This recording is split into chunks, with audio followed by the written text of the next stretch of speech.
Good morning and welcome to Breakfast Central. Thank you very much for joining us. And for the next 2 hours on the show, we're going to be looking at some of the biggest political stories around the country. I am Olive Emodi. And I am Osalgi Ogbawan. For, of course, the next 2 hours, remember to join us. At some point, you can share your thoughts with us on the stories that we, of course, are going to be discussing this morning in the newspapers and then other top stories that we're bringing your way. Nigerians, of course, still trying to figure out what exactly is this cybersecurity levy, and that has been one of the top stories, that have made headlines in the last 24 hours. We're definitely going to be x-raying that amongst other things this morning in different parts of the country. Dashin Usman joins us this morning also with breakfast headlines. Good morning, Dashin. Good morning, Osage. Good morning, Olive. It's good to see you guys. It's been a while, by the way. It's been a while indeed. We have missed you thoroughly. I've missed you more. Are you excited about the cybersecurity levy? Why would I be excited, Olive? Why would I be excited? Definitely not. This has actually been met with so much scrutiny. I think I read the story sometime this morning, and considering all the charges, all the tariffs that it's been deducted from bank accounts, Nigerian citizens' bank accounts in the first place, this is another one. And then they're saying that it's designated for the National Security Advisor. And people are actually asking, the big question is, aren't banks supposed to be safe in the first place? Safe from fraud, safe from, that's the reason why we actually save our monies in the first place. You have so many people losing monies and the banks can't even trace it. You have so many of, the bank staff engaging in fraud, most of them being arrested and some not even being caught and all that. So what exactly is the cybersecurity tariff for? Maybe that's to address what our current reality is. So all that you've raised are valid points, but our reality is that the banks are not 100% safe. Your money is not completely safe. We've seen several situations where people initiated no transaction. They're in the comfort of their bedroom and their money is wiped out. The most recent case being the one of actress George, who talked about 3.6 million naira being wiped out of our account. So from our current reality, our accounts, our monies are not completely safe. So if you're guaranteed that your money could never be tampered with if this levy is collected, would you still think that this is a fair enough charge? I think there's, some misconception, and I would even prefer that we have an expert join us, because I don't think this is necessarily about protecting your money in the bank. If you read through the document, because first of all, this has been in existence for a while. In the Buhari administration, I think that was when it was first of all brought forth. I don't know if it was signed and put into made active back then or not, but it's not new. There was also a 0.005% levy that was placed on cryptocurrency transactions, I believe, also for cybersecurity. So it's not necessarily new. And then also, the excuse behind it also is because it's meant to help with cybersecurity training or of some sort, not necessarily, to protect your money in the bank, against cyber criminals. So who are they training? They're training those who protect our money. Yeah, I guess so. So the thing is, like I said, there has to be, a proper breakdown of what this is about. So we also do not attack it ignorantly. And at the same time, I agree with every other person who has reacted to this, saying that it's the wrong timing. Nigerians don't necessarily need more levies or more taxes or more, even if it's 0.0000001%. 0.5 is Nigerians can't afford it at this point. So there's many people who have reacted that way and said the same thing, that it's not necessary. And it came up during Buhari's administration. He didn't sign it or put it in, make it active. So these are some of the things that would probably need to unravel or open up more as as the day passes, or sometime during the show this morning. But Dashin, let's have you, of course, join us with breakfast headlines. Let's share with our viewers this morning what our top stories are. Atiku accuses President Tinubu of nepotism. It's not the first time we're hearing of such accusations. Edo Speaker suspends 3 lawmakers indefinitely. It does seem that the drama in Edo State has not come to an end. And also banks to impose 0.5% cybersecurity levy, says the CBN. Away from that, we will be looking at President Tinubu's exoneration by Ben Kalu over the economic woes in the country. We'll also be taking you through the newspapers this morning, sharing with you what the major stories are across the front pages. But first of all, breakfast headlines with Dashin Usman.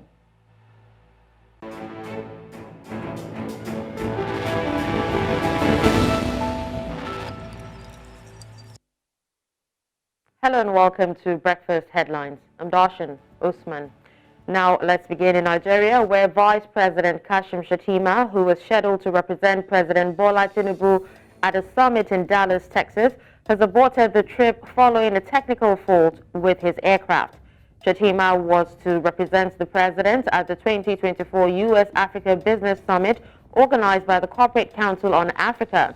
Stanley Nwokocha, the senior Special Assistant to the President on Media and Communications, Office of the Vice President, disclosed that the technical fault forced the Vice President to make a detour on the advice of the Presidential Air Fleet. The Ikeja Electricity Distribution Company has reduced the electricity tariff payable by its Band A customers to 206 naira 80 kobo per kilowatt hour from the 225 naira approved by the Nigerian Electricity Regulatory Commission. The spokesperson for the IKEDC, Olufadeke Omorodion, in a release on Monday, stated that the downward tariff review of the Band A customers will take effect from Monday, May 6, 2024. Now, the tariffs for Bands B, C, D, and E remain unchanged. Let's move to Central Africa, where counting has begun after Chadians voted in a presidential election to end 3 years of military rule that opponents of junta leader Mahamat Idris Deby Itno have dismissed as a fix. Now, several polling stations remained open late in the capital, Jamena, but with most closed, counting got underway. The vote will decide whether to extend 3 years or 3 decades of Deby family rule in a country crucial to the fight against jihadism across the Sahel Desert region. Now, prosecutors in the Democratic Republic of Congo have launched a legal investigation against Cardinal Fridolin Ambongo of Kinshasa for making seditious remarks, which has raised significant concerns.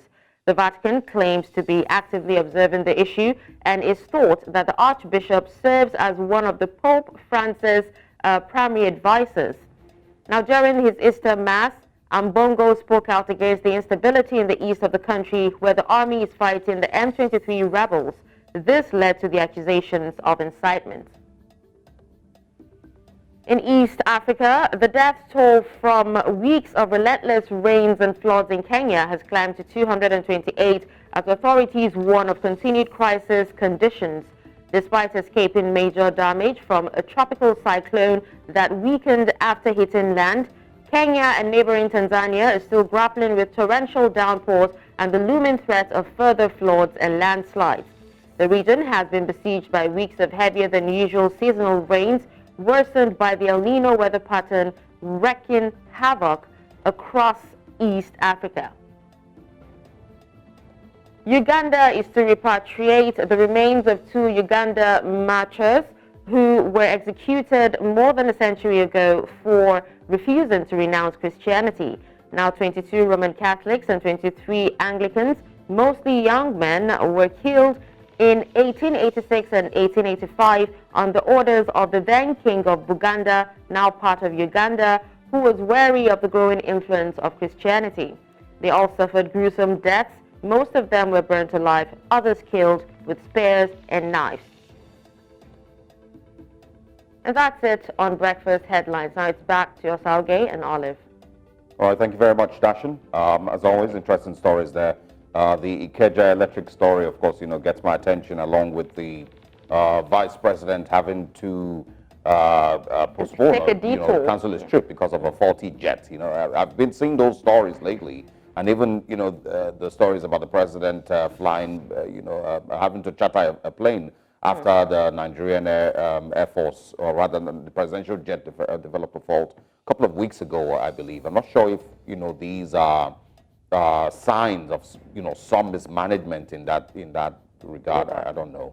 But also, thanks to Ikeja Electric for reducing the tariff from 225 to 206. It is such a great reduction, and now Nigerians can really breathe and enjoy 24 hours electricity at 206. But if, wait, I sense sarcasm there. Of course. Okay. Of course. Because when I saw the complaining. numbers, I wondered if the Band A users would be very ecstatic by this. I actually know of some Band A users who have said they don't even get up to 10 hours of light, and I've heard of some Band B, C, and D users who were charged the Band A price. And I don't know if you read a story last week of Kano State, some residents of Kano State taking KEDCO to court. You know, they took them to court, and the Federal High Court in Kano told KEDCO to halt on the tariff and make sure that, you know, it doesn't stop them from giving the residents light as well. Well, I mean, it's just a lot of scenarios that have arisen as a result of this tariff increase by the Ikeja Electric or the tariff reduction, I guess. And I know Salgi did complain as well about being charged Band A. I think you complained about being charged Band A price. And I don't know if the electricity has improved at your end. I mean, I'm barely at home, so, you know, I can't really say. But over the weekend, you know, when I spend more time at home, it doesn't seem like, I'm very sure I don't get 20 hours of electricity. I know that the amount of time that I spend without electricity is way more than 4 hours. So, but I still get charged, you know, 225, you know, per kilowatt hour. So, there's obviously, you know, a lot more fixing that needs to be done, you know, and I think all of these things just weigh in on the amount of pressure that the average Nigerian is having to deal with, you know, along with the petrol scarcity, and now, of course, the, you know, cybersecurity levy, you know, that has been added. Diesel prices are expensive also, transportation prices are expensive, foodstuff is crazy expensive, healthcare is expensive. There's nothing, you know, that the average Nigerian can really just, you know, breathe. And minimum wage remains Of course, minimum wage is still, there it is, yeah. Anyway, thanks for those stories. We'll see you again at 9 o'clock. Thank you, Salgi. All right. Let's take a short break. When we come back, we have more of these stories coming your way. And, of course, we're moving into our top stories for today. Welcome back to Breakfast Central. Now we begin with our first story for this morning. Deputy Speaker of Nigeria's House of Representatives, Benjamin Kalu, says President Bola Ahmed Tinubu is making efforts to clean up the age-long problem that has kept the nation economically unstable. The Deputy Speaker stated this in his country home in Bende local government area of Abia State. News Central's Chinwe Ugele has more details. The Deputy Speaker, Ben Carlo, had several engagements during his visit, some political and others humanitarian. During his engagement with the online media practitioners in Umuahia, Deputy Speaker Ben Carlo appealed to Nigerians to tarry a little more as the president fixes the economy. He said the government's policies are tailored to correct the errors of the past. So your subsidy is good, it makes life easy now, but for how long are we going to be in here? Can we do it differently so that later on we can get it back? So many arguments around this. But I urge you to see the good intention of the President of the Federal Republic of Nigeria in trying to rebuild the nation.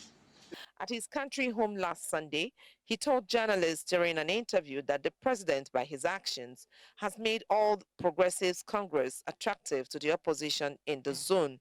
This man has a good plan for the southeastern region. You understand? He is doing well, and that is what is attracting a lot of people. He has endeared himself, you know, in the hearts of Abians. And Abians are beginning to feel this is where the hope that is renewed is. That is why they are leaving their various political parties, not only PDP, even Labour, but a lot more. In the entire southeast, they will embrace APC more. And I can assure Abians, APC will take Abia State in the next coming election. Deputy Speaker Carlo, who marked his 53rd birthday in his country home in the company of pensioners, widows, blind and indigent, offered free Medicare to over 2,000 persons with eye problems. I couldn't see with this one, but now I see everything even more brighter than this side. Orola 10 years now. Anya bidole enyem sogbu anya abụọ nwa betita emeela m nka. Ejila m ahụ ụzọ. Amaziela m ebe ndị odokoro la ebe nguzo ọtọ. Ewesala ewe na ha ahụtụ nwa kenta. Si Chineke gọziere m Ben. I'm interested in the color of humanity, which shows if you are up, extend their hand to lift those who are down. There are insinuations that in the coming days, the All Progressives Congress will be receiving into its fold thousands of new entrants from the opposition. In Omar Hefonu Central, Chinwe Ugele. Well, thanks to Chinwe Ugele for that very interesting report, and happy birthday to the Deputy Speaker, Benjamin Kalu. Of course, those statements did get Nigerians reacting to it, some of them in support, some of them completely against, his thoughts. But, I think mostly, no one expects, that he will say different. He is a Deputy Speaker. He's an APC member. Nobody's expecting that he will, tell Mr. President, or, otherwise. He definitely would say that President is doing his best, to, fix the country, this and that.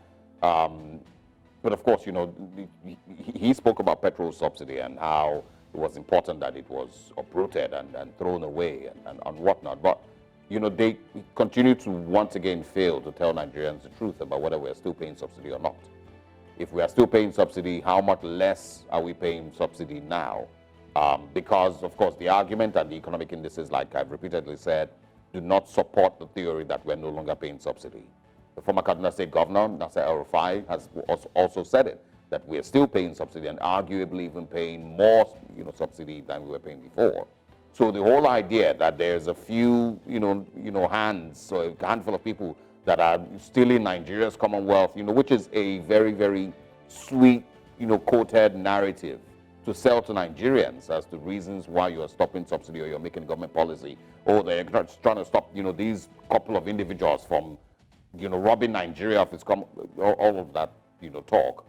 Those things don't really sell anymore because it seems, from what it looks like, that we are still paying subsidy to maybe the same people, maybe a different group of people. So,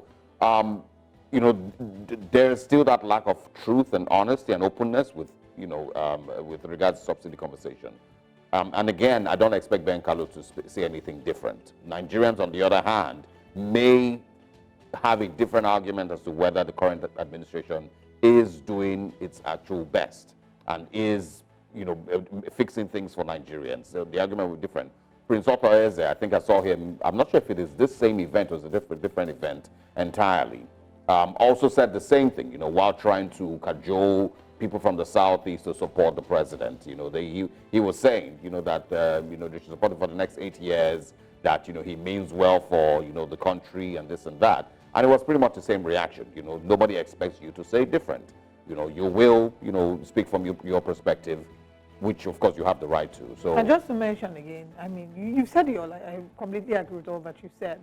And to add to what you've said, if you saw the clip of Ben Kalu speaking at that same event, they had free eye care to the old people, and they were all sharing how this has impacted them. Insane climes or insaner climes, this should not be our reality. That it's almost like Nigerians cannot afford basic health care.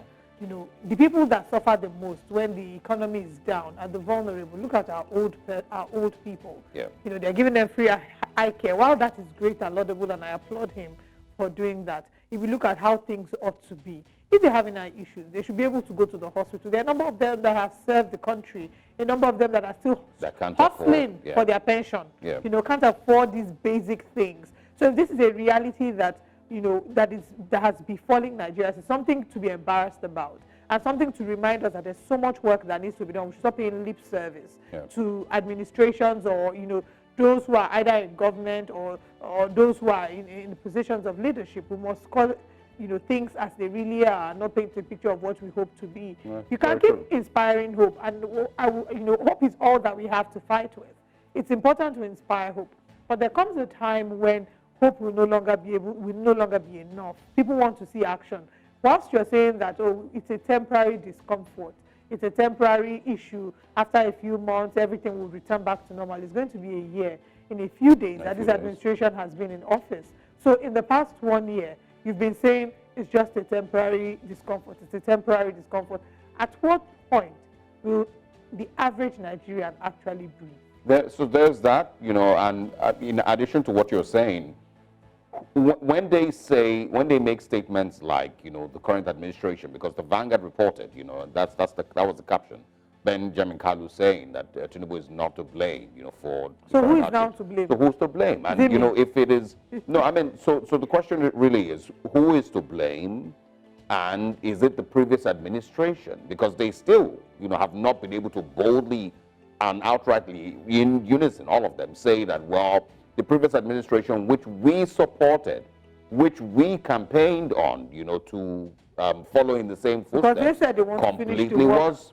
That's President Exactly. started. So, none of them have been able to say that the previous administration, the Buhari administration, was a complete disaster to Nigeria. Nigeria's economy, Nigeria's, in every way, shape, or form, that you can say it. What they have said, though, however, in a stylish manner, is that they inherited a rather broken economy, not in those exact words, but they inherited an economy that was struggling. So if you inherited an economy that was struggling, why was the economy struggling? Who was in charge? Are these people, did they mismanage funds? Is it that, what did they do whilst they were in office? And have you called them to come and give report and say, this is what Absolutely we did while we were in not. office. These are the challenges we face. And for those who have been found to mismanage funds, have you brought them before a court of competent jurisdiction? So these are some of the things that... Along with the fact that nobody will ever be able to own up to where they failed. If you ask people from the previous administration now, they would still tell you that they did a great job. Yes. And so it really just feels like year after year or tenure after tenure, Nigerians have continued to, be sold these same stories, told these same lies, told the same, pushed the same narratives, that just seem to exonerate everybody. Nobody seems to be responsible for where we are today. The whole narrative of 16 years of PDP no longer works. Nobody really buys that anymore. And so we've gone 9 years now of the APC government, and this is where we currently are. Things are arguably worse in every ramification, worse than they were in 2014. Whatever economic indices that we had in 2014 has completely been wiped away. Whatever projections that we had in 2014 has completely been wiped away. Well, the projection that we had for 2024, for example, since you're talking about projection, is that the economy will pick up by Q3. So we're already in Q2. Let's keep watching. Q3 is around the corner. It's just what other endurance level will Nigerians have? Will Nigerians still be left with hope, and what will be left of Nigerians by Q3? And what happens if by Q3 the economy doesn't really improve? Well, good luck to Nigerians. We'll of course, we will continue to x-ray these issues and bring these conversations your way. Let's move away from Benjamin Kalu, the Deputy Speaker, now and go to Edo State, where there seems to be a growing crisis. The Speaker of the Edo State House of Assembly, Blessing Agbebako, on Monday, suspended 3 lawmakers over an alleged plot to impeach him and other principal officers of the Assembly. One of the suspended lawmakers, Donald Okobe, PDP Akoko Edo 2, is said to be an ally of the impeached Deputy Governor, Philip Shaibu, and was the only lawmaker who did not sign the petition that led to Shaibu's impeachment.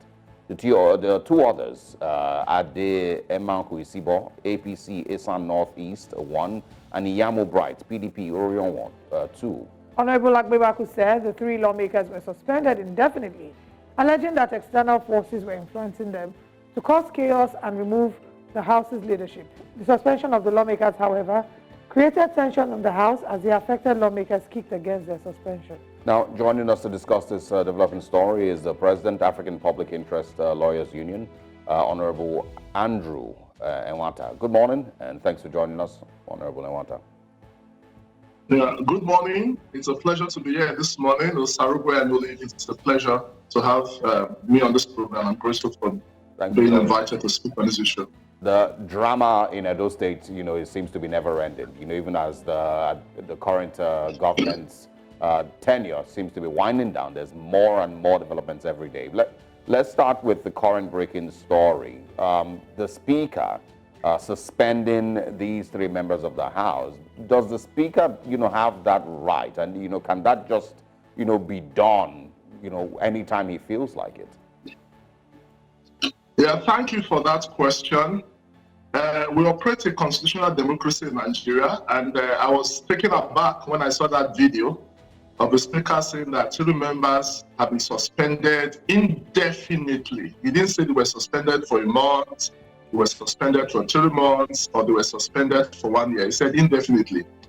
First and foremost, I must say that what the Speaker has done by that act of suspending members who were democratically elected is an act of not just autocracy, but a brigandage of legislative powers, an abuse of power.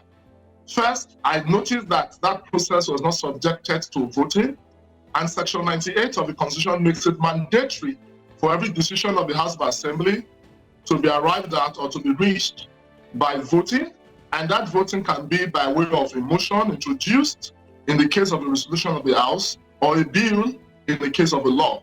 None of that was done. And if you notice, the video which went viral saw those student members saying that, Mr. Speaker, please subject this process to voting. And you know, very recently, a member of the Senate, a senator from the North, Senator Abdul Nigi, for certain comments he made about the budget, that's the 2024 appropriation bill, which has become an act of the National Assembly, was suspended by the Nigerian Senate. Even when his lawyer, Femi Falana, wrote, the Nigerian Senate responded that it was a decision of the Nigerian Senate and not that of the Senate President, His Excellency Godswill Akpabio.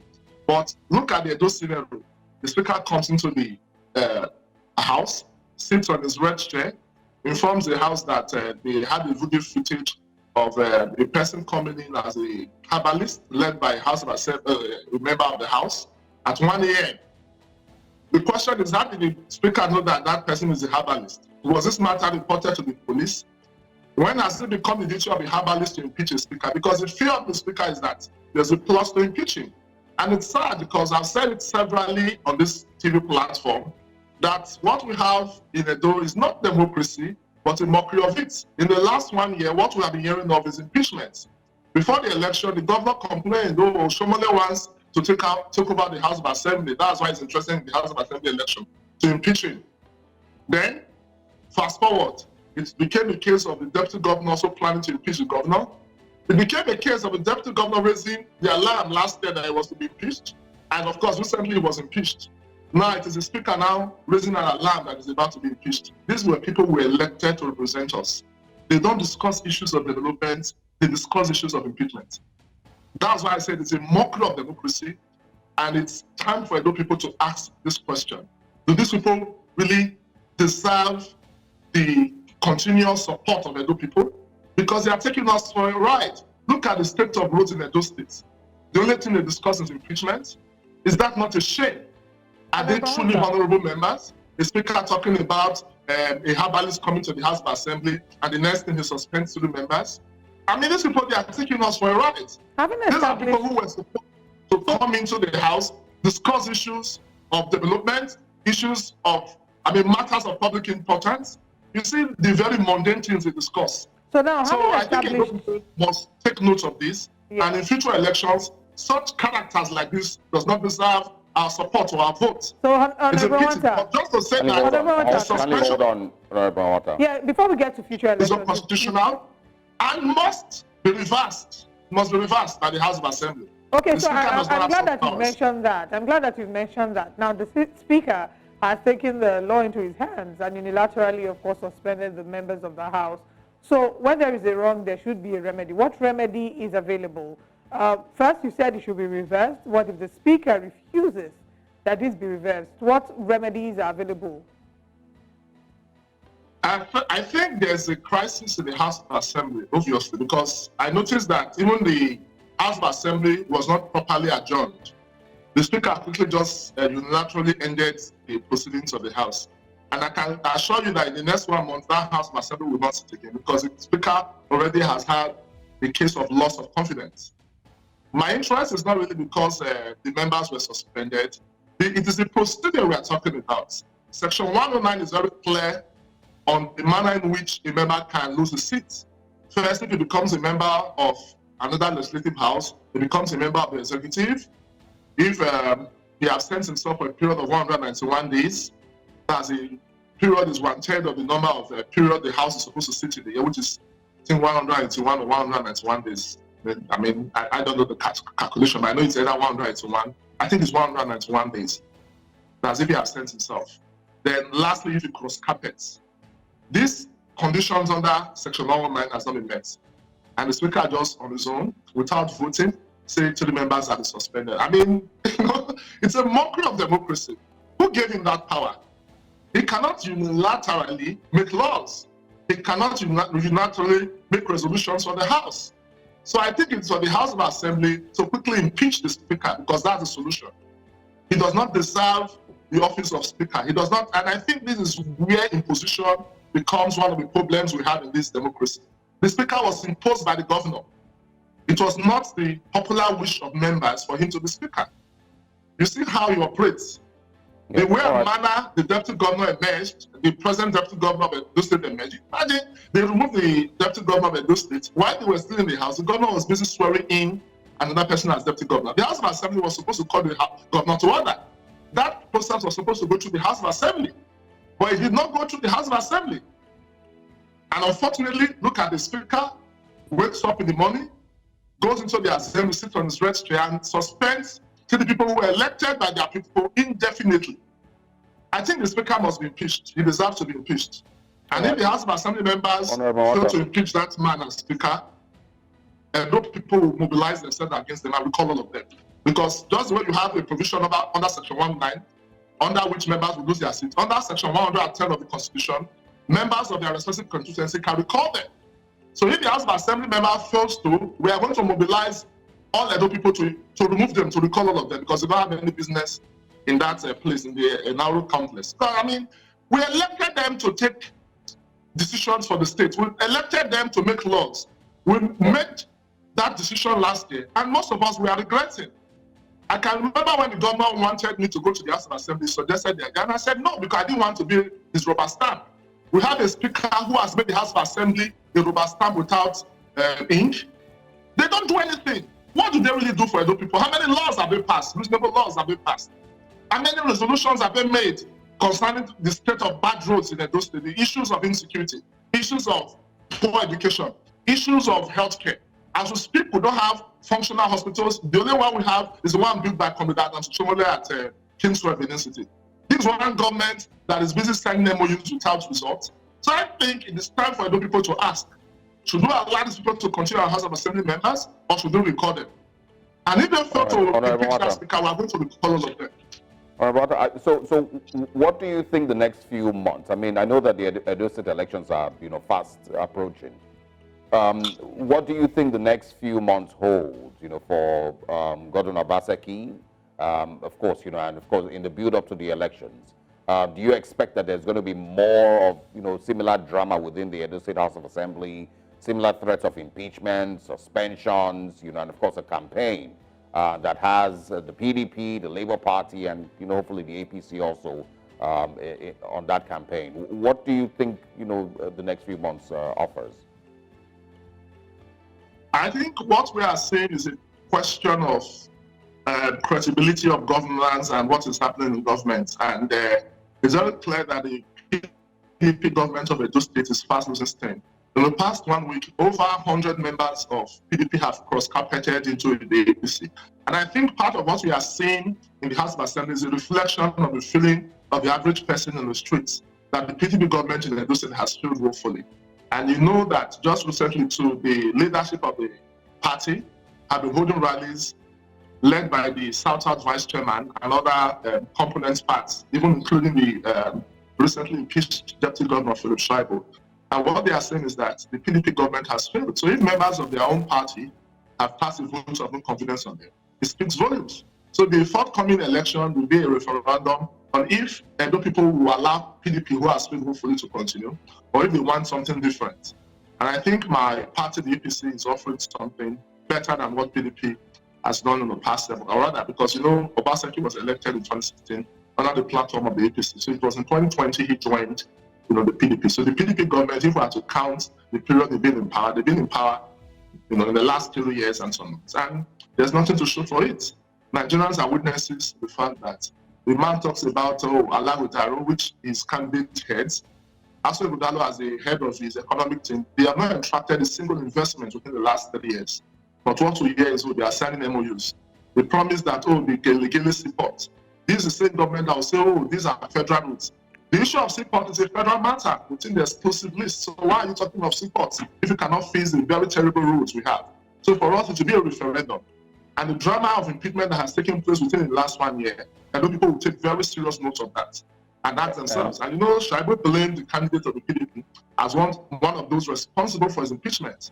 I even heard somewhere that it was between $15,000 to $20,000 the candidate provided that influenced the entire impeachment process.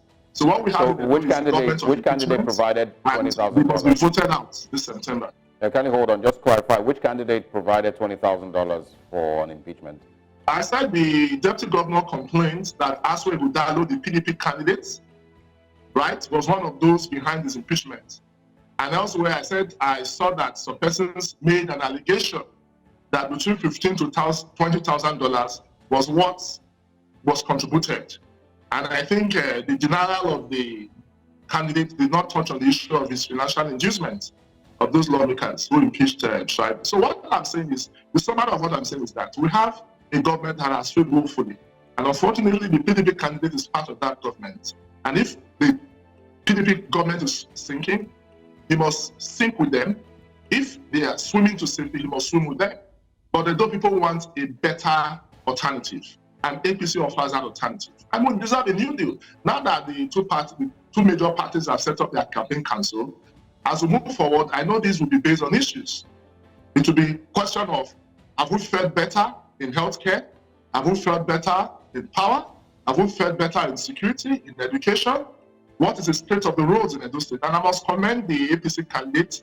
I saw him recently at the field portions of the Benin-Aochi Road, the Ekoma axis of it, and they are fixing that road already. So this is a government that, the government that the APC is offering is a government of development, not the present PDP government of impeachment. And unfortunately, Edo people are watching. Because what they fail to realize that there are people watching them. They feel this drama they act in this show of shame is just within their party. No, Edo people are watching. And I can assure you, just the way PDP lost all the elections that took place during the presidential and national assembly election, they're also going to lose this governorship election. There's no way they will win a single local government in Edo State.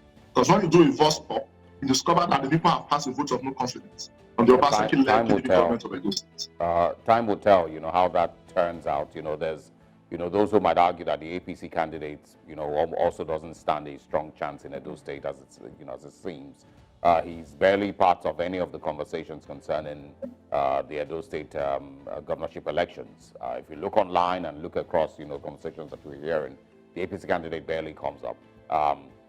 But time will tell once again. Can I quickly respond to that, please? Yep, go ahead. There was ban on campaigns, and some of us had suggested that there was no point campaigning. The PDP candidate started campaigning since last year. So now that the bans have been listed, even when he went to supervise road projects, he made statements. This is a man who is a senator. That road we are talking of, he was the one that moved the motion of the floor of the Senate. Unlike our friend who is a PDP candidate who goes home and uses an interpreter to talk to his people. When you talk of politics, the same politics is local. The PDP candidate cannot speak Esan, the language where that they want to produce the next governor. So how will he communicate with these people?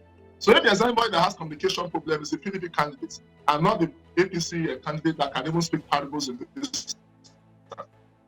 Yeah, the governorship is not based on who can speak the language the most. It's who offers, a better chance of development to the people, regardless of, who is most fluent in Edo. So, those things would almost not matter, but Edo State people will decide. Tell us, a little bit more about Philip Shaibu and where he is currently. Has he, of course, is he still, of course, making plans concerning Edo State? I would have asked you because I've not seen him for some time now. Have you seen him? Well, we thought that you were. Because it's difficult because I'm not a spokesperson to give that kind of answer. No, but you were. I'm not Shaibu's spokesperson. But I know of late he has been joining the Danobe Legacy Group in their campaigns, and that's the much I know about him. And I think he's also in court over the impeachment issue because, just as I earlier noted, the deputy governor that was appointed was done illegally because the House of Assembly did not confirm him. And I know the matter was sought to be said, and there was a court order. In spite of that court order, the House of Assembly went ahead to impeach him. And that's what I said earlier, that we have a very lawless House of Assembly.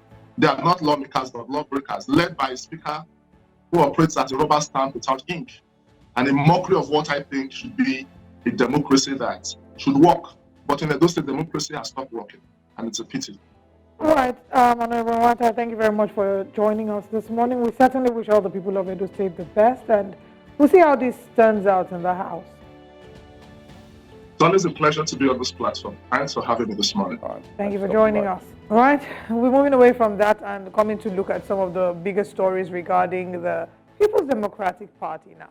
The flag bearer of the People's Democratic Party in the 2023 elections, Atiku Abubakar, has alleged that the Lagos-Calabar Highway project is being expedited slowly due to the business ties between President Bola Tinubu and Gilbert Shaguri, the owner of the highway contractor High Tech Construction Company. The former vice president accused President Bola Tinubu of conflict of interest because his son, Sheyi, is on the board of CDK Integrated Industries, a subsidiary of the Shaguri Group, owned by one of the president's business allies, Gilbert Shaguri. The presidency in his response says Mr. Tinubu has the right to pursue any business interest, stating that Sheyi Tinubu, a board member of CDK Industries Limited, poses no conflict of interest to the project. The ongoing development of the Lagos-Calabar Coastal Highway has attracted immense criticism and approval. And of course, the Lagos State government continues the demolition of numerous facilities to expedite construction. The Minister of Works, Dave Umahi, has also regularly backed the demolition, saying that they are necessary to enforce the government's right of way. Joining us this morning to discuss this further is public affairs analyst Jide Ojo. Good morning. Thanks for your time. Yeah, good morning. Good morning. Happy New Week.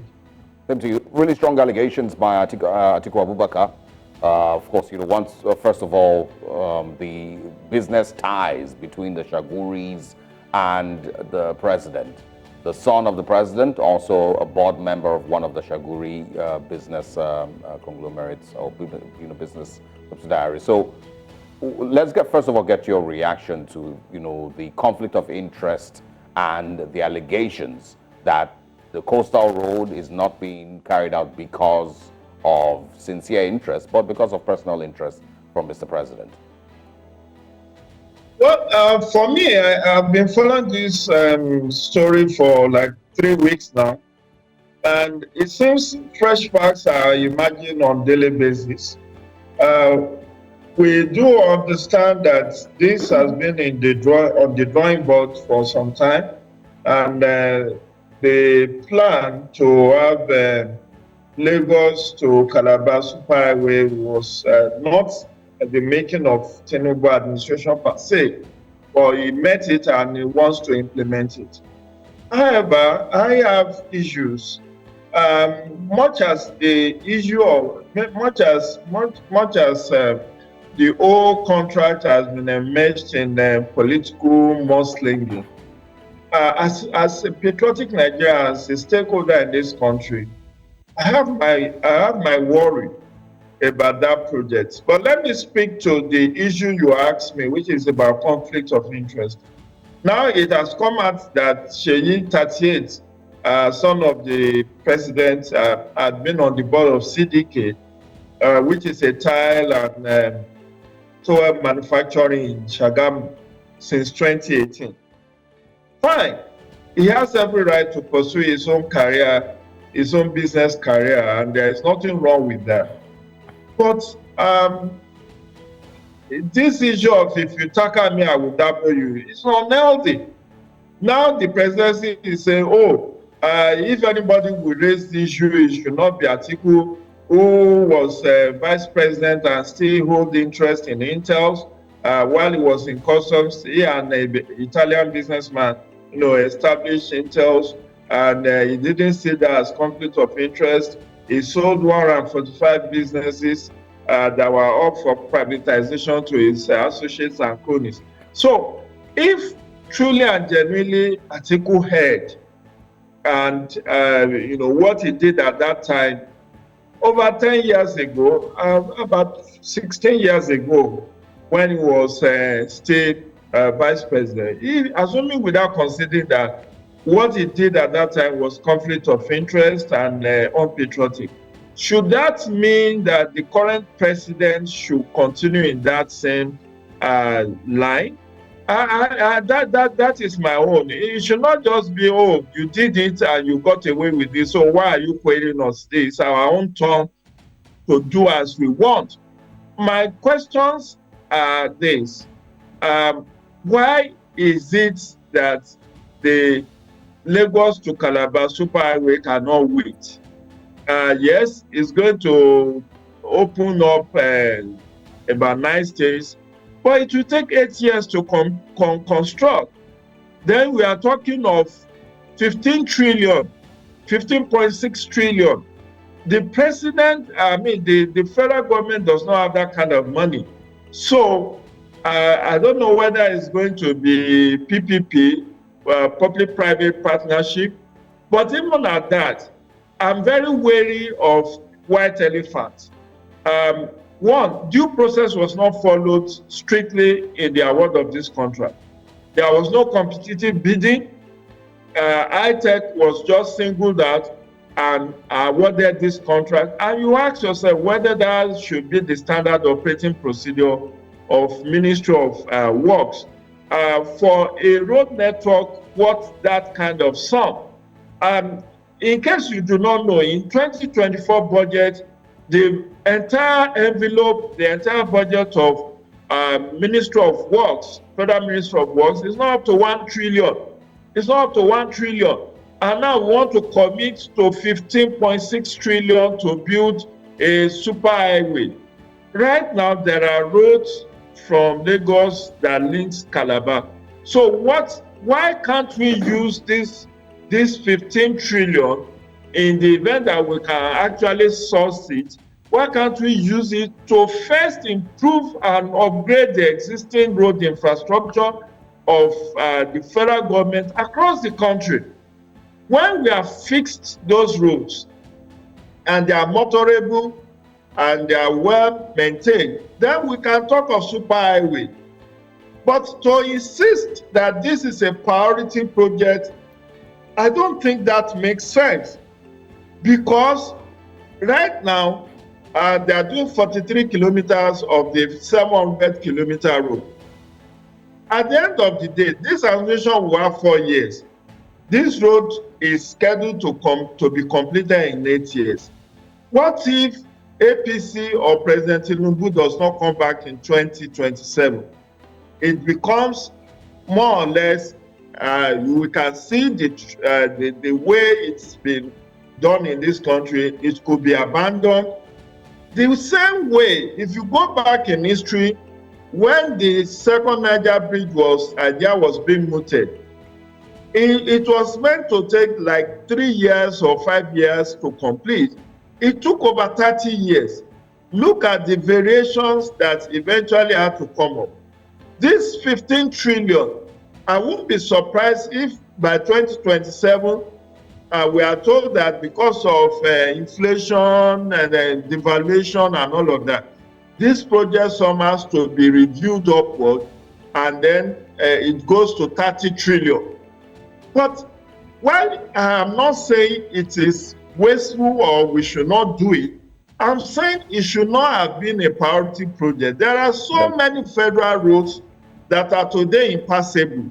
Look at the Lokoja, Okene, Auchi, down to Benin Road. Look at several other roads, even in the southwest where the president comes from. Many of the roads are impassable. And you want to go and commit to 15 trillion, which is the highest I've ever had in the history of this country. You want to commit such resources to just build a road that will link up 9 states. I don't think that should be a priority for us now. Yeah, you're not the only one who's making this argument. There's a lot more that has been said also, pretty much, also supporting your claims that we could invest, 15 trillion into many other things that will be of way more importance. Well, I mean, the government doesn't completely seem to agree with that. But in the event that, they decide that they want to pay attention to a number of these claims and these arguments, is there anything that can be done at this point? The demolitions have already commenced. Is there any form of remedy that can be instituted at this point? Well, I know they know what to do, but it seems like they're just so committed and fixated, which is why people are reading meanings into this whole thing. Now, why is it that I mean, I have the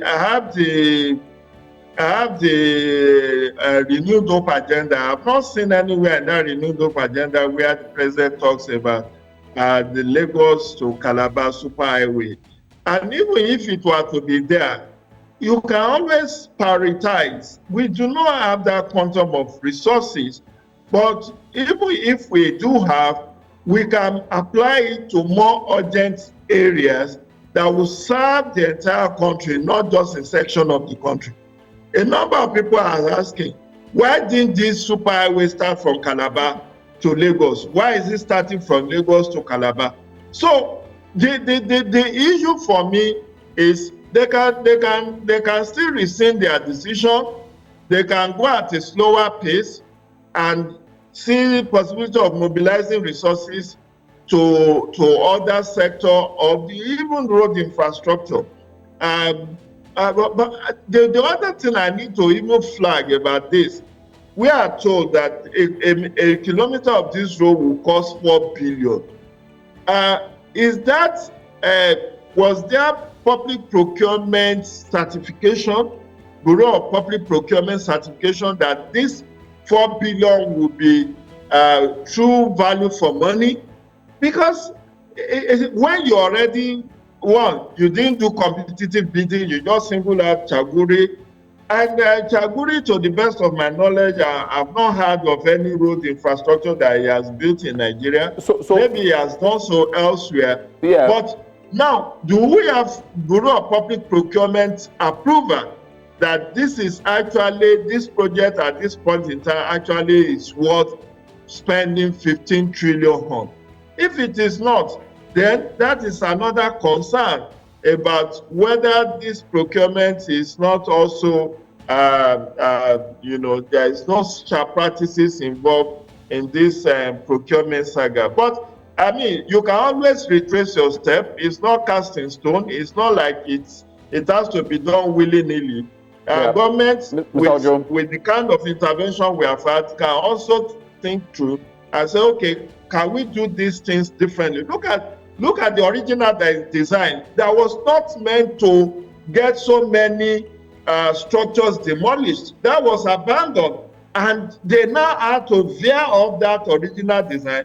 Look at the enormity of businesses that are now being affected along that corridor where demolition have been taking place. And you will talk about businesses collapsing, unemployment rate and all of that. So we should have thought all of this through. Yes. Let's quickly also have you speak on, because the allegations by Atiku Abubakar, are pretty strong, and so I want your thoughts on, what role the National Assembly should have played in this situation. If the company that is meant to be getting a 15 trillion naira contract didn't go through proper bidding process, there hasn't shown any signs that it has carried out such a project before and will be able to complete that project in the time that has been set.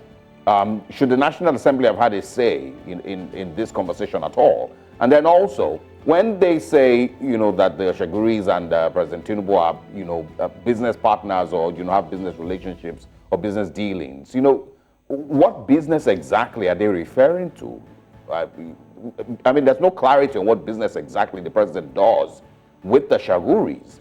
When they had the summit in Doha, one of these trips, the climate trip, I remember that when Nigeria's 1,000 plus delegation, one of the Shaguris was also on that delegation, from representing federal government. So there's been a lot of controversy surrounding that relationship for a bit. Can you speak a little bit more about why this should maybe be a problem or not?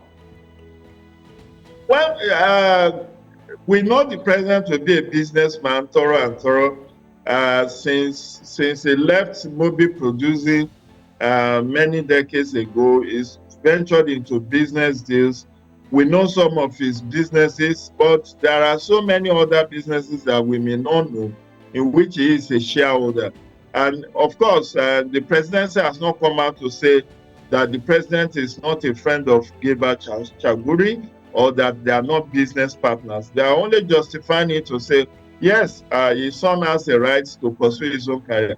But the issue is more like, even if you want to favor your friends, make sure that due processes are followed. That is my own position. I mean, people help their friends when they are in government, even for those of us who are not in government. When our friends are in need, or when we are also in need, we also reach out to our friends for support, for loan, for different kind of assistance. So it is commonplace for us as individuals to seek support, but let due process be followed. No, don't bend the rules, because you are laying a bad precedent. Nigerians are watching, and people are waiting with bated breath. This Lagos to Sokoto superhighway, they said they want to construct from Badagry down to Sokoto. People are watching how that project will also be awarded. But, let's just do the right thing. That is the slogan of National Orientation Agency. Do the right thing. If the right things are done, irrespective of whether it's your son, or because we all accused Buhari of nepotism, of clannishness, and all of that. And now he's also rearing his ugly head under the Tinubu presidency. And that should not be the way to go, because the president will not have the moral right to also question the governors in the states, at the subnational level, when they erred. So we need to set good examples. We need to say, yes, it's my friend, but these are the facts of the case. These are the due processes. Before this contract was awarded, we involved the Bureau of Public Procurement. They did due diligence. Now, you talked about National Assembly. Right. That said that National Assembly under the Tinubu presidency is just like the continuation of what we had under the Buhari presidency, when Dr. Ahmed Lawan said, whatever the president wants is what they will do. And because it's a pork barrel politics, you rub my back, I rub your back. Don't forget the issue of budget padding that came up some 2-3 months ago. What did the president say? The president said, you people have done well. I don't have issues with it. Whether you increase it by 10 trillion, whether you inserted 7,000 projects, I don't have issues. So It shows that everybody is getting their own share of the national cake irrespective. So yes, National Assembly can even organize public hearing, can have an investigative hearing to show whether, to ask Nigerians whether due processes are followed, whether Chaguri is the best person to have handled this project. But I does say that I do not see the National Assembly under the leadership of Gospel Akpabio doing that. Also, with all this panic in government. I think it even goes back to even the approval. How was the approval, accepted? Did they have a clear picture as to how much this would have even cost? Did they ask the questions? Did they ask if it was in line with the ICRC? So many questions to be asked. And, just to quickly chip this in, some would say that, yes, the president may not be directly related or directly working with the Shaguri group. It might be that his son is on the board. In some measure, is this not similar to what happened with Olubunmi Tunji when he said it wasn't, his wife was linked, found to be on the board of the company that had received funds from Better Edu. So these questions need to be asked in the interest of clarity and good governance. Thank you so much. If I may quickly weigh in 30 seconds. If I may quickly weigh 30 seconds. Yes, in 30 seconds. You see, this kind of project is supposed to have National Assembly approval. The money that is going to be spent on this should have been in the 2024 budget. And I'm not too sure, I'm not very clear whether the National Assembly voted money for this. I'm not too certain with that. So, and if that was not done, it is within the right of National Assembly to say, Mr. President, we should have been carried along. Let's have an investigative hearing into this whole process. But again, because of the nature and character of politics in Africa, that may actually not Well, we'll wait and see how this will eventually pan out ultimately. The Minister of Works did say due process was followed, but we'll keep following up with the story. Thank you so much for joining us this morning on Breakfast Central.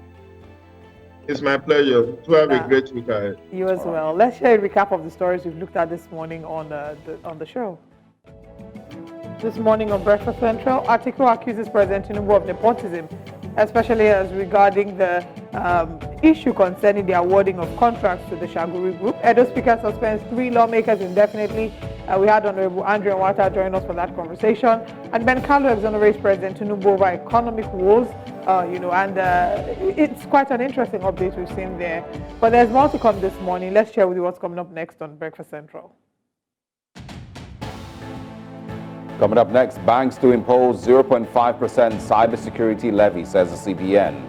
And also we'll share with you what Nigerians are saying on some of the trending conversations this morning. The newspaper front page is also coming your way.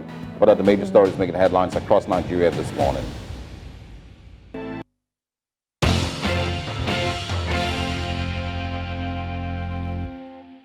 Welcome back to Breakfast Central. Now let's take you through the newspapers this morning, share with you the major stories making headlines across Nigeria. You're also welcome to join the conversation via the phone lines. Should be on your screen in just a few seconds. We are joined this morning by the publisher of the niche newspaper, Ikechukwu Amechi. Good morning and thanks for your time. And I really like the color you're wearing. It's so nice. Fully green. Yes. Interesting times across Nigeria. Let's just get straight into it. On this Nigeria newspapers this morning, where we'll start from, it says there, controversy as federal government refutes establishing any foreign military base in Nigeria. I'm not sure why that has become, controversial in the last couple of days. I think it's intentional. It might be. Anyway, let's leave it there. But I think it's intentional that conversation has become popular for those going, for and against it. Measles epidemic rattles Adamawa, schools shut down to prevent further spread. 42 persons reportedly dead, 308 affected. All 21 local governments on red alert. Lagos-Calabar Coastal Road, no conflict of interest. Presidency replies Atiku, ex-vice president insists the project is a monumental fraud. And also 40 aircraft stopped Shettima from US-Africa summit. Cyber attacks, global ransomware payments surged 500% in 2023, says a report. Mr. Amechi, would have you speak on the Lagos-Calabar Coastal Road project, the conflict of interest accusations by former Vice President Atiku Abubakar, and of course, him saying that there's just too many red flags with regards to this project. It is a monumental fraud, as he has described it. And I agree with the former Vice President, Atiku Abubakar. The presidency threw by Onanuga threw a shade on him yesterday. But the truth of the matter is that the government did not address the fundamental issues raised by Atiku Abubakar, and those issues have been raised by other people also. That was also part of the same issues that Peter Obi, the presidential candidate of the Labour Party, also raised, and for which the Minister of Works, Dave Umahi, called him names and said he was inciting the Southeast to rebel against the federal government. How what Peter said could amount to incitement of the Southeast. Yeah. Only Dave Umahi knows. And of course, nobody has accused Atiku Abubakar of inciting the North. But look, let's look at the issues. This is about the biggest contract. I'm not too sure there has been any contract awarded in this country that 13 trillion naira. Was there any bidding, public bidding? Who and who bidded for this job? I mean, it's clear, there wasn't any public bidding. The other day, a reporter asked Dave Umahi, is there any impact assessment, environmental impact assessment on a project as huge as this? A project that is going through almost all the states in southern Nigeria? Apparently there is none. If there is any, we have not seen. And then, what Atiku Abubakar raised is a complete conflict of interest. The president's son, look, this contract awarded to a company owned by the Chagoris that are friends to President Tinubu. They are business partners. Nobody is disputing that. Now, Sheyi Tinubu, the president's son, is a board member of a company that has interest in this high tech. So this is like the president awarding the most fundamental contract of his tenure to almost like in the family. There is a conflict of interest. It's not a question of, yes, Sheyi Tinubu is 38 years, according to Bayo Onanoga, and there are no issues with that. It's not a question of being old enough to own a business or to run a business if he so desires. Fine, he is a Nigerian, and being the president's son does not preclude him to doing businesses, legitimate businesses in Nigeria, but not government businesses, not contracts awarded by his father, who is the president of Nigeria. I had said this earlier, that in a way this is akin to the amount of uproar the Nigerians raised when Olubu meeting Jojo and the issues of the company receiving money from Beta Edu and his wife being on the board of that company, and a lot of people were very quick to condemn that. But with this one, do you see that the presidency has said that there isn't any issue of nepotism? In fact, they faulted Alhaji Atiku Abubakar, saying he's not the one to even cry foul here. He doesn't have the right to claim corruption here. Do you think that there's any way that this would be there would be a difference made because of the public outcry that this has received? I don't think so, because it's like the Bola Tinubu administration has conquered Nigeria. That's the way I look at what is going on now. It's like this country has been conquered, and no matter how much outcry there is out there, it does not change anything. The government goes on. It is this in your face kind of attitude, do your worst. The government is daring Nigerians every day to do their worst. They wake up in the morning and they increase electricity tariff by over 300%. They wake up on the very first day, the inauguration day, and tell you fuel subsidy is gone. And you go to the filling station today and you are buying fuel at 600 naira. The following day, you're buying at 800 naira. So it doesn't make sense. I don't think Nigerians, the public opinion, has any impact or any effect. Any impact whatsoever on what this government is doing. Okay. Most times I sit back to think how differently things would have panned out if President Bola Tinubu was to be in opposition and any other person. That's something to think about. But let's take this call. We have Chidi calling from Lagos. Good morning, Chidi. Please go ahead with your comments. Thanks for calling. Good morning. Yeah, my take is on this Lagos-Calabar coastal highway. It's so annoying to hear. I'll keep on complaining about Godswill Akpabio. I don't know what Godswill Akpabio is doing in that place. There is a budget.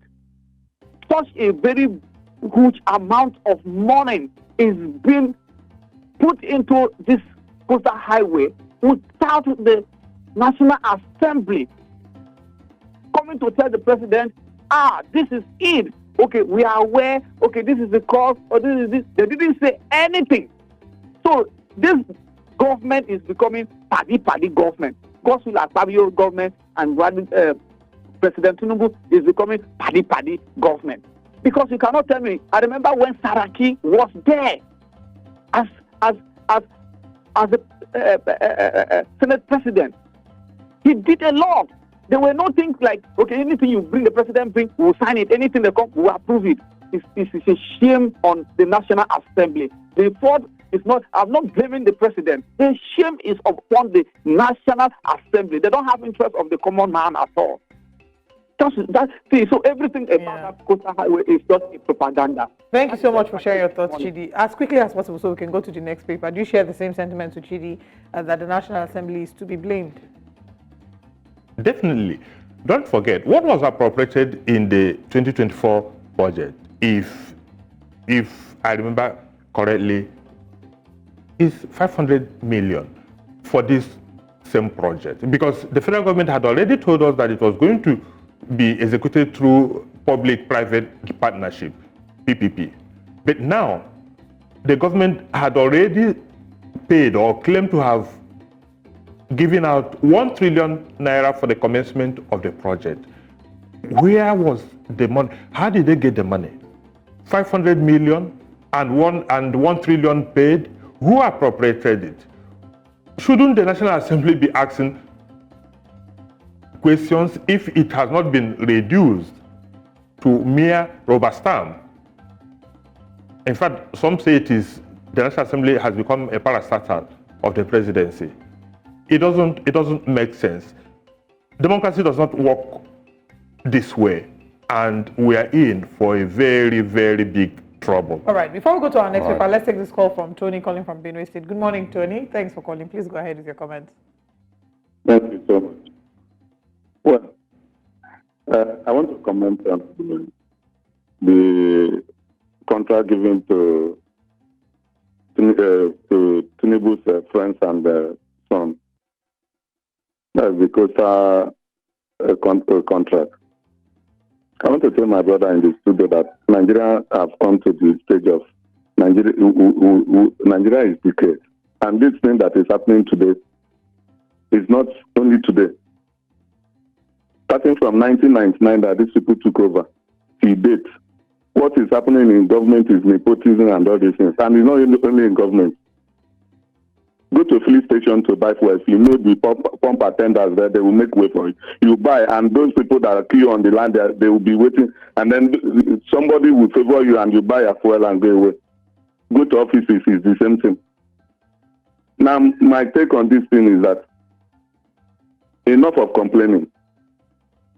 The stakeholder in this country should come together and then let us see way forward.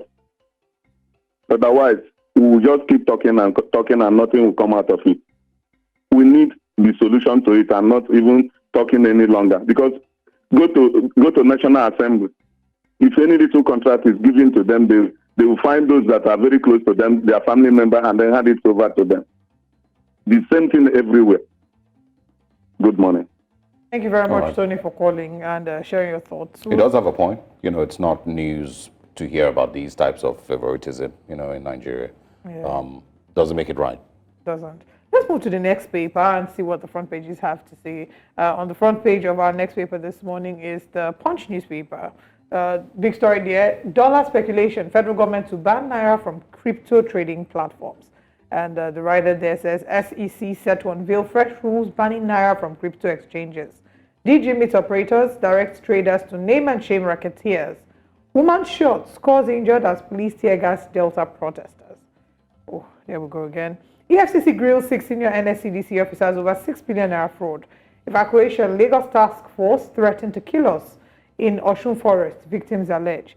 Nigerians reject electricity tariff cut, demand total reversal. At the top of the paper, France rules out sitting military base in Nigeria. Federal government orders registration of 1.9 million POS operators. Shettima shelves U.S. trip as presidential jet develops fault mid-air. Rivers Assembly overrides Fubara again. Governor vows not to worship any man. There's so much that's going on. Maybe we'll start with the Rivers story as quickly as possible and see if we can touch on another story here. The drama going on in Rivers. The governor vows not to worship any man. I don't know if you saw the clip on social media when he did say that the assembly currently exists because of him. Of course, alluding to the fact that the peace accord, he signed it, and that peace accord was not a constitutional arrangement, but a political arrangement to ensure peace in the state. So talk about the drama going on in Rivers State and his resolve to not govern the state on his knees.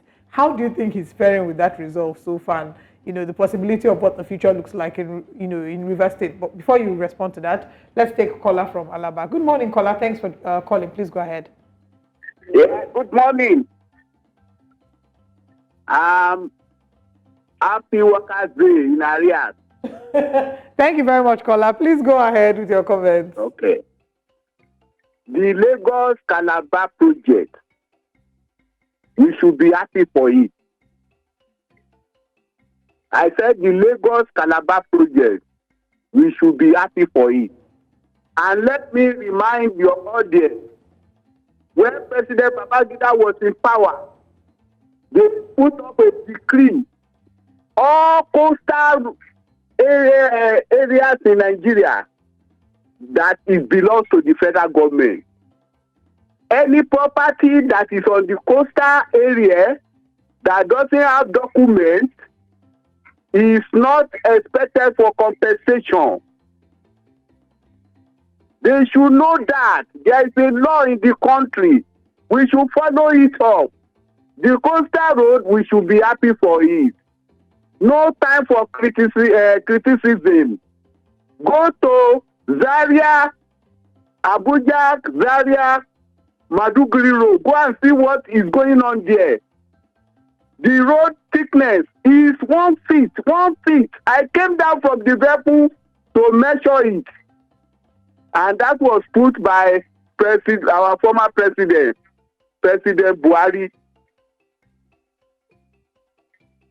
Thank you. Caller, thank you very much for calling. All right, thanks a lot. Thank you. So let's go back to the Punch newspaper and look at your reaction to Rivers politics. You see, let me address this issue. You know, a lot of Nigerians that don't understand what the issues are, they come on television, they come on radio, they say things they don't understand. Nobody is criticizing Lagos-Calabar Coastal Road for the sake of criticism. What people are saying is that even if a contract is going to be awarded, it must go through due process. There are modalities that must be put in place. So I don't understand what people like Kola is saying. You traveled Zaria Road and you came down to measure the thickness of the...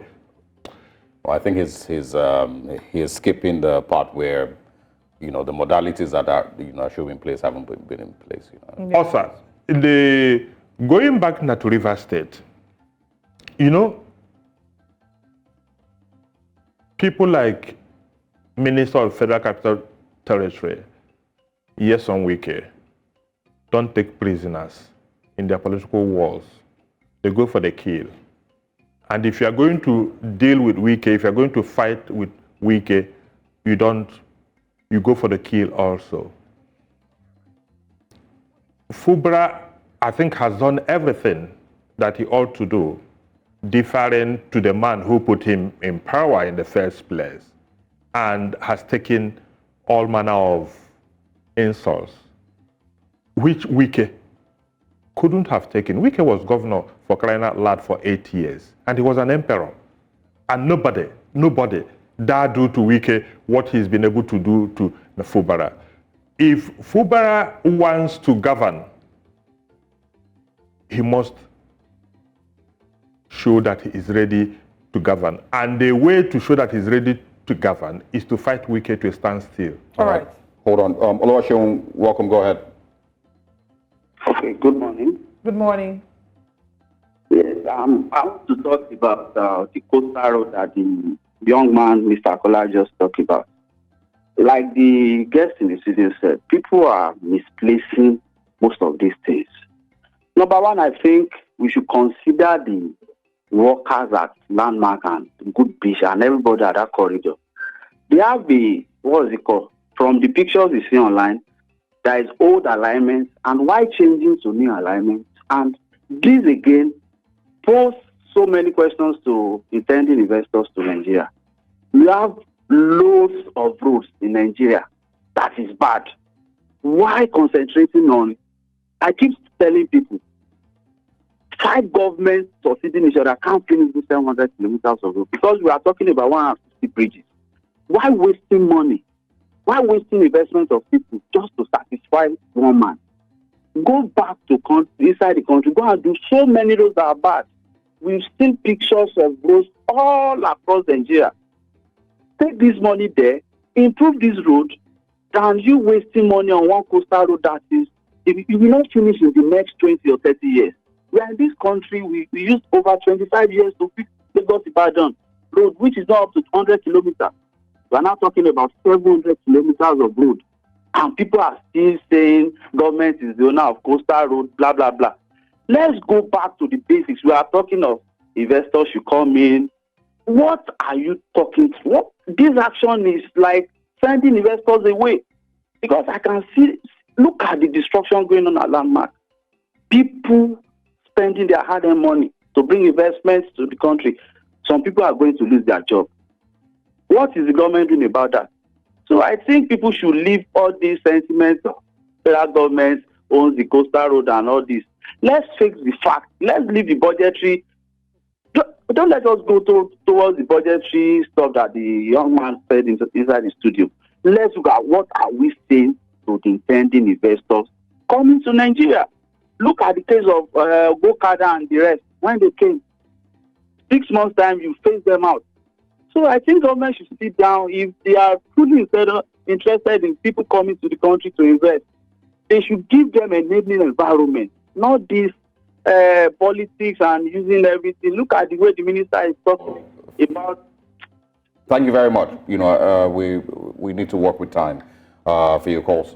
Back to Mr. Amechi. You can quickly, of course, speak on the River State and then the France, you know, and it's the conversations about a military base in Nigeria by France and the US and the West. There's been a lot of arguments about that also. All I'm saying about River State is that there can be two captains in a ship at the same time. Fubara, for whatever it is worth, is the governor of River State today, elected, and the courts have also certified him the duly elected governor of River State. He can't be sitting there in Port Harcourt and another man wants to govern River State from Abuja. Two captains cannot. So Fubara must do all he can to exercise the authority that has been vested in him and in the office that he occupies. And Wike does not own River State. He was only a former governor. And for crying out loud, since 1999, we've had 3 governors, 2 before him, Odele and Amechi, and none of them is breathing down the neck of Fubara the way he is doing. He does not, that he had the privilege of being governor of River State for 8 years does not make him the lord of the manor in River State. They come into the military base. Of course, the federal government has said that there is nothing like that. Last week, the media, particularly the new media, was awash with the story that perhaps since Niger Republic has sent America and France away, the natural destination may be to come to Nigeria. There were some reports that agreement had been signed and all that. But it is good that the federal government has come out to say that there was no such move and no such agreement was signed, and therefore that no such camps are coming to Nigeria. Let us hope that they are telling us the truth. Because of what benefit will US military base or the military base of France be to Nigeria? Look, while they were there in Niger Republic, they couldn't stop the insurgency in Niger Republic. And nothing suggests that if they come to Nigeria, that they will stop the insurgency in Nigeria. Americans fight only interests, American interests. Whatever comes to you as a benefit is simply if it aligns with their own interests. So I don't think it is in our national interest to have military bases of these foreign powers. And in any case, when you have military bases of these foreign powers in your country, those who are fighting them also see you as you are an enemy. As an enemy. Yeah. We don't want all these ISIS and other things to see Nigeria as... We have too much problems already. Let's not add to the ones. We don't want to be another Syria. Yeah. We don't want to be another Iraq. Let us be. If we can't contain what is going on now, we shouldn't make it worse. All right. Ikechukwu, thank you very much for your time. And to the callers here in Lagos and across Nigeria, thank you also for contributing your views to the program, of course, in every regard. We will take a short break. When we come back, we continue this morning with Breakfast Central and, of course, with our top stories.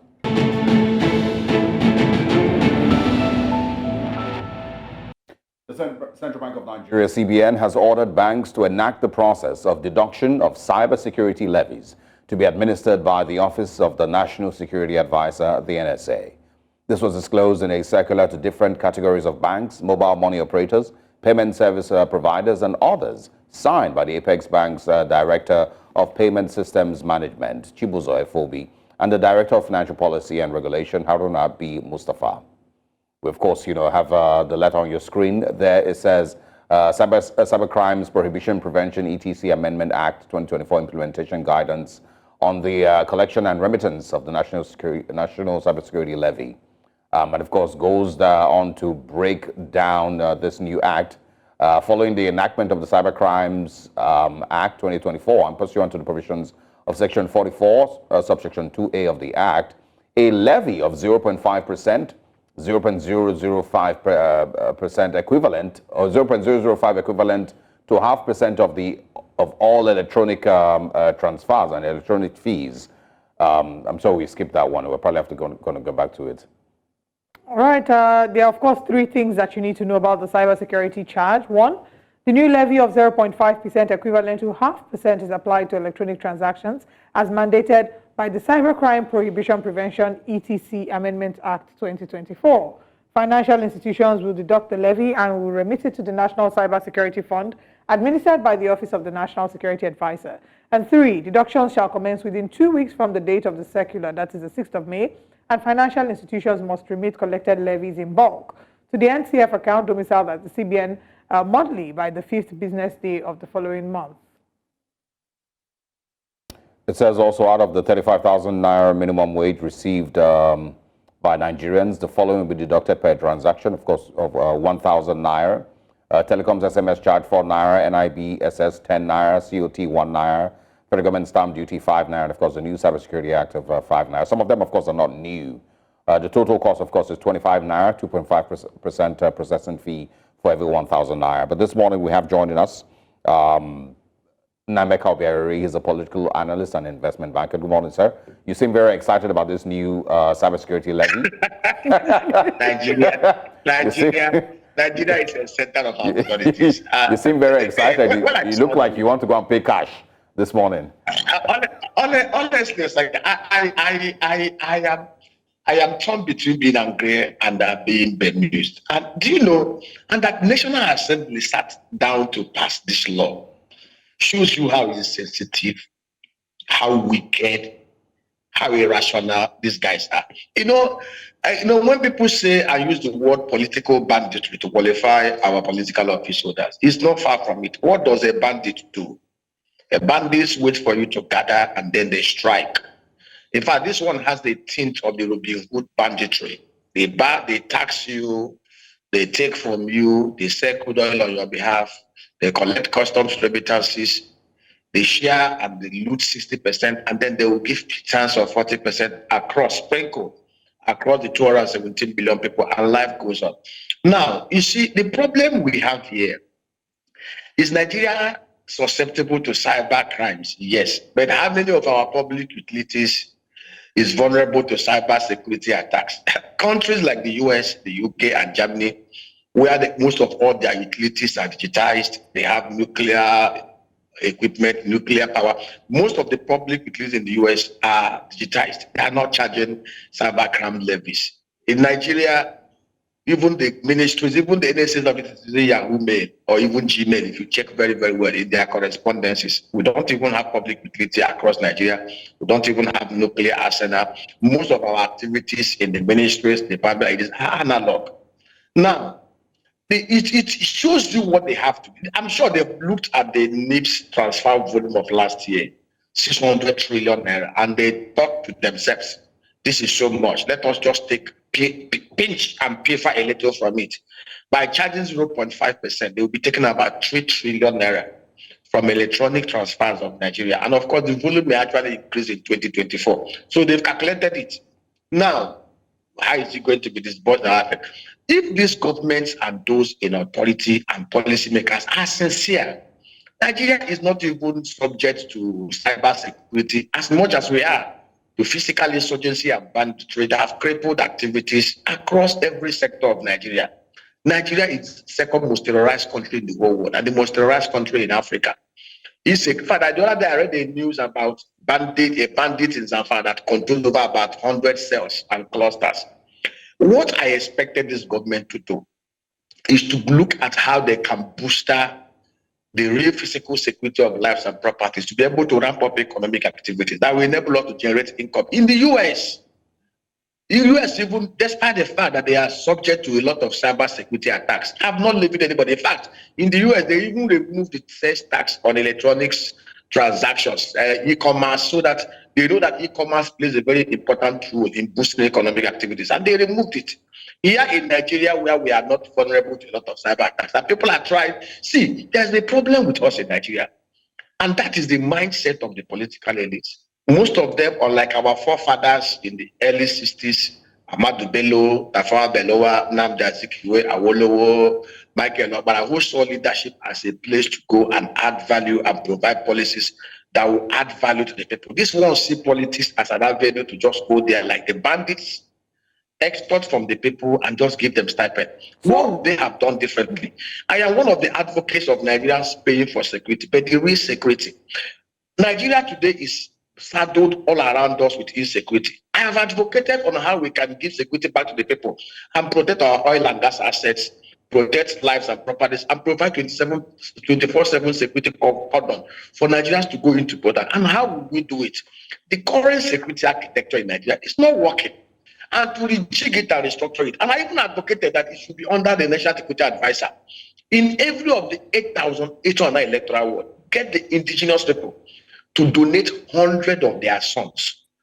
This 100 of their sons, every community knows the good, the bad, and the ugly. They will pick the best, the brightest. Send them to the military. They will be trained. We will have 880,900 new rangers. We call them oil asset and agro rangers to protect our communities 24/7. Train them in the military services. They will only answer with National Security Advisor. Post them back to their communities. Now get innocent, get not.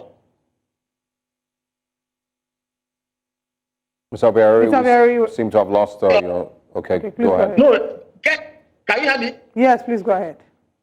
Okay, get innocent, get Proforce, get not to provide us with 4 armored personnel carriers in every of local government area, 3 motorized machine gun mounted vehicles, and then 40 motorcycles in every of the electoral wards. Let me tell you, we've done the numbers. These people will be paid 150,000 minimum. They will have life insurance.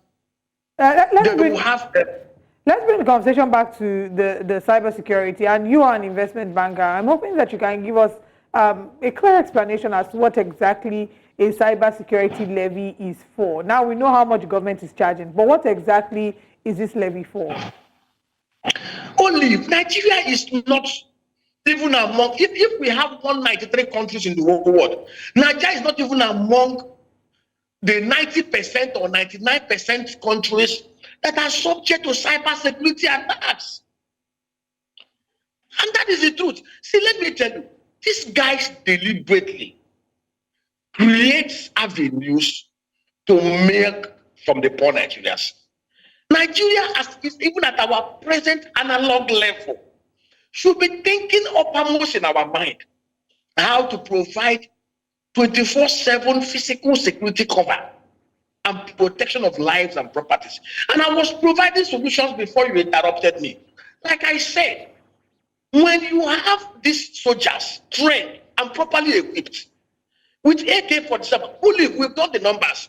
To set up this outfit will take about $3.5 billion.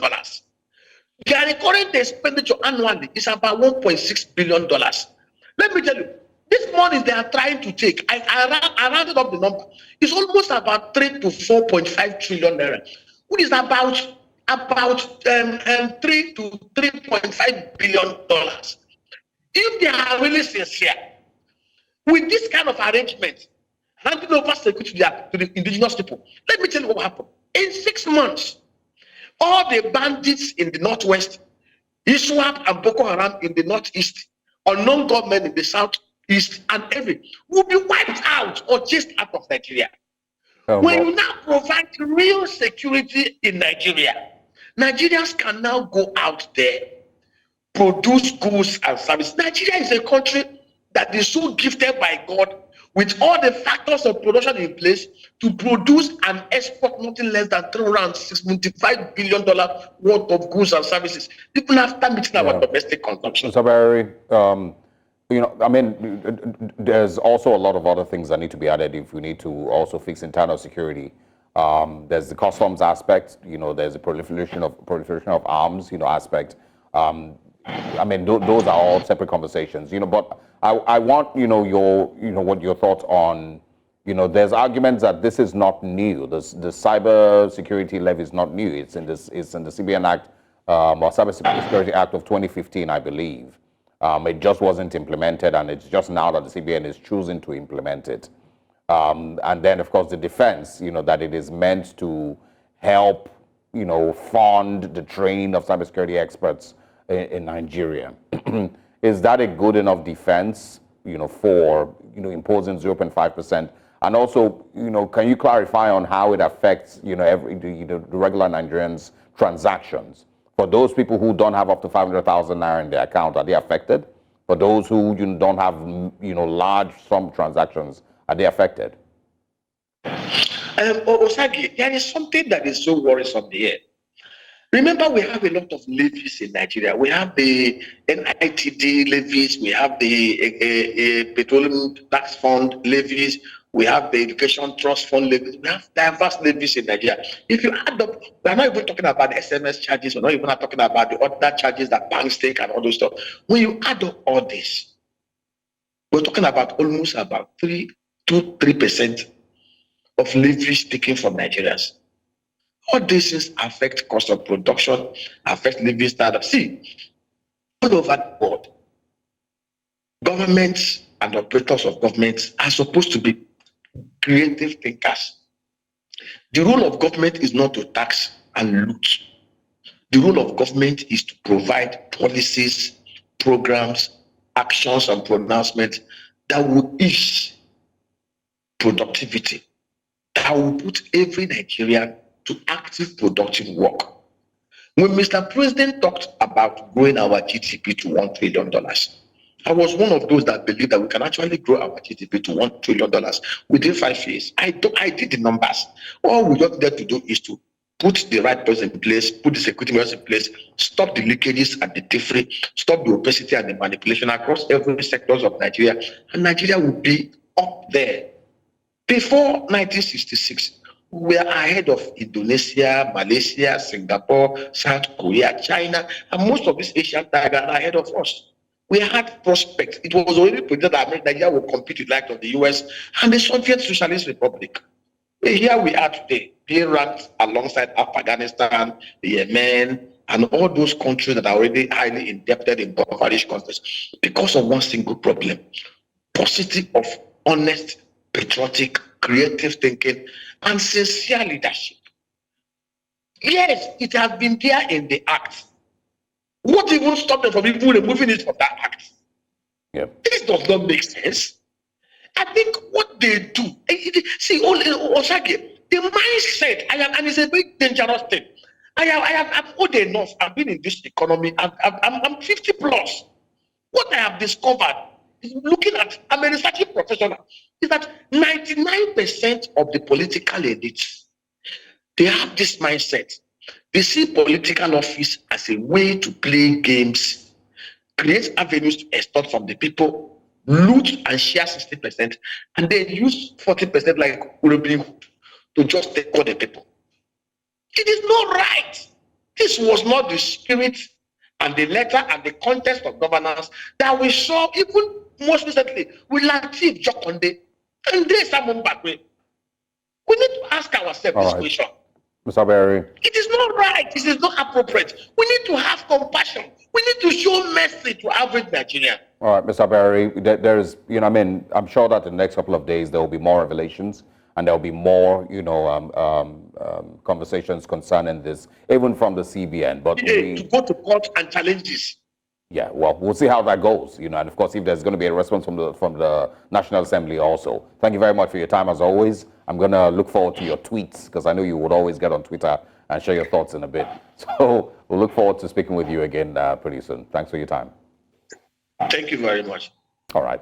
And now, aside what Nameka Berry is saying, and of course our callers, let's also share with you what a cross-section of Nigerians are saying on other issues here in the country, and that comes right next. Welcome back to Breakfast Central. Now, let's share what Nigerians are saying regarding the unfortunate demolition of properties in Mende Estate Villa in Maryland. Of course, the government has come out to express its thoughts regarding this, stating that they're not only trying to to reclaim ungoverned properties, but they're also trying to ensure that they do what's right for Lagosians, which is dismantling properties that are on the drainage channels to ensure that we sort out the issues of flooding in Lagos. Now let's look at the first reaction to this. Maurice Moyen says, this will be the last on this Mende Villa saga. Lagos State government insists they gave 2 years notice. The residents are asking where, how, when, to who. Just listen to what she's saying. And this is, of course, in reaction to Isabella Adediji's video explaining what exactly happened on that day. Tonya Dimma says, their supporters will tell you that these people encroached government property. I keep asking them, who sold the property to them? Where were government, or where was government when they started the building? It is well, Shah. We have another tweet, and this one is from Sheun Shobo. If I talk, I just don't want to bring back the trauma. My mother's house in Bagada went through this same thing in 2010 without notice.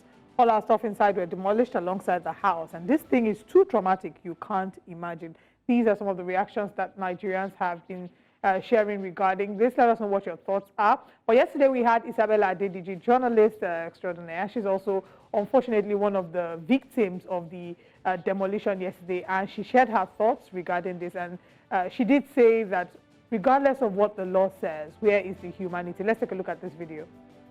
So there wasn't a demolition No, there notice? was no demolition Oh, wow. notice. 2021 and 2023, did you say you're coming on, what day was it, in May to come and demolish? No, you never said that. You came and you said, look, I've heard you. Instead of taking this much of the estate, I only take this amount of the estate. So there was some kind of dialogue. And I feel like everything was managed perfectly in the media because they're coming to cover it. And, look, we want you to build the road. We don't want flooding in Lagos. But where's the empathy? Where's the I stand with the people?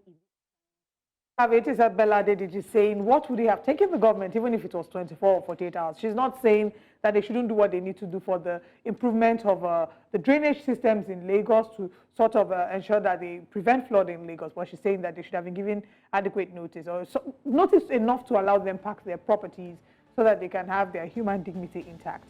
Our thoughts are with the people of Mende, Maryland, and we'll keep following up with the story as we get updates. Thank you so much for joining us. We'll see you tomorrow. I am Olive MOD.